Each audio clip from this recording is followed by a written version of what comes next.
حضرت طلحہ بن عبید اللہ سے روایت ہے کہ ایک دیہاتی پریشان سر رسول اللہ صلی اللہ علیہ وسلم کے پاس آیا اور عرض کیا، یا رسول اللہ صلی اللہ علیہ وسلم، بتلائیے اللہ نے ہم پر کون سی نمازیں فرض کی ہیں؟ آپ صلی اللہ علیہ وسلم نے فرمایا، 5 نمازیں، البتہ اگر تو نفل زیادہ پڑھے تو اور بات ہے۔ پھر اس نے پوچھا، بتلائیے اللہ نے مجھ پر روزے کون سے فرض کیے ہیں؟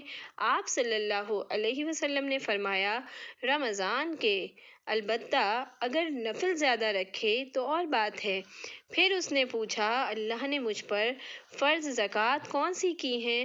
غرض آپ صلی اللہ علیہ وسلم نے اس کو شرع اسلام کی باتیں بتلا دیں۔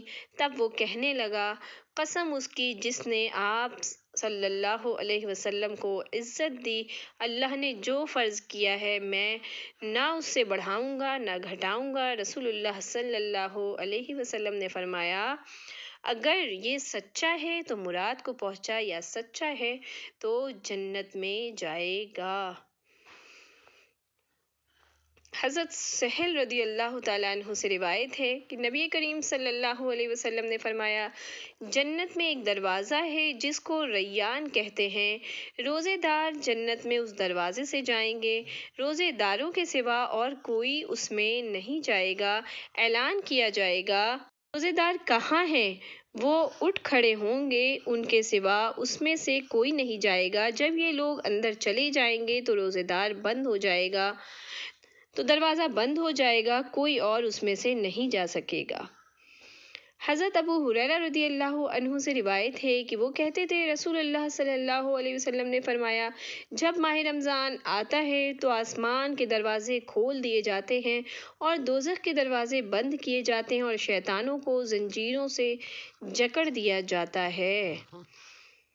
حضرت ابو ہریرہ رضی اللہ تعالیٰ عنہ سے روایت ہے کہ نبی کریم صلی اللہ علیہ وسلم نے فرمایا، جو شخص شب قدر کو ایمان اور ثواب کی نیت سے قیام کرے گا، اس کے اگلے گناہ سب معاف ہو جائیں گے، اور جو شخص رمضان کے روزے ایمان اور ثواب کی نیت سے رکھے گا، اس کے اگلے گناہ سب معاف ہو جائیں گے۔ حضرت ابو ہریرہ رضی اللہ تعالیٰ عنہ سے روایت ہے کہ نبی کریم صلی اللہ علیہ وسلم نے فرمایا، جو شخص روزے کی حالت میں جھوٹ بولنا اور دغا بازی کرنا نہ چھوڑے تو اللہ تعالیٰ کو اس کی کوئی ضرورت نہیں کہ وہ کھانا پینا چھوڑے۔ ابو ہریرہ رضی اللہ عنہ سے روایت ہے کہ رسول اللہ صلی اللہ علیہ وسلم نے فرمایا، روزہ جہنم سے ڈھال ہے، روزے میں فحش باتیں نہ کرے، نہ جہالت کی باتیں۔ اگر کوئی آدمی اس سے لڑے یا گالی دے تو 2 مرتبہ یہ کہہ دے، میں روزے دار ہوں۔ قسم اس ذات کی جس کے ہاتھ میں میری جان ہے، روزے دار کے منہ کی بو اللہ کے نزدیک کستوری کی خوشبو سے بہتر ہے۔ اللہ فرماتا ہے، روزے دار میرے لیے اپنا کھانا پینا چھوڑ دیتا ہے اور اپنی خواہش ترک کر دیتا ہے، روزہ خاص میرے لیے ہے اور میں خود ہی اس کا بدلہ دوں گا، اور ایک نیکی کے بدلے 10 نیکیوں کا ثواب ہوگا۔ حضرت ابو ہریرہ رضی اللہ عنہ سے مروی ہے کہ وہ کہتے تھے، رسول اللہ صلی اللہ علیہ وسلم نے فرمایا، اللہ تعالیٰ فرماتا ہے، آدمی کا ہر نیک عمل خود اس کے لیے ہے، مگر روزہ خاص میرے لیے ہے اور میں ہی اس کا بدلہ دوں گا، اور روزہ گناہوں کی ڈھال ہے۔ اور جب تم میں کوئی روزہ رکھے تو فحش باتیں نہ کرے، نہ شور مچائے۔ اگر کوئی اس کو گالی دے یا اس سے لڑے تو وہ یہ کہ میں روزے دار ہوں۔ قسم ہے اس کی جس کے ہاتھ میں محمد صلی اللہ علیہ وسلم کی جان ہے، روزے دار کے منہ کی بو اللہ کو کستوری کی خوشبو سے زیادہ پسندیدہ ہے۔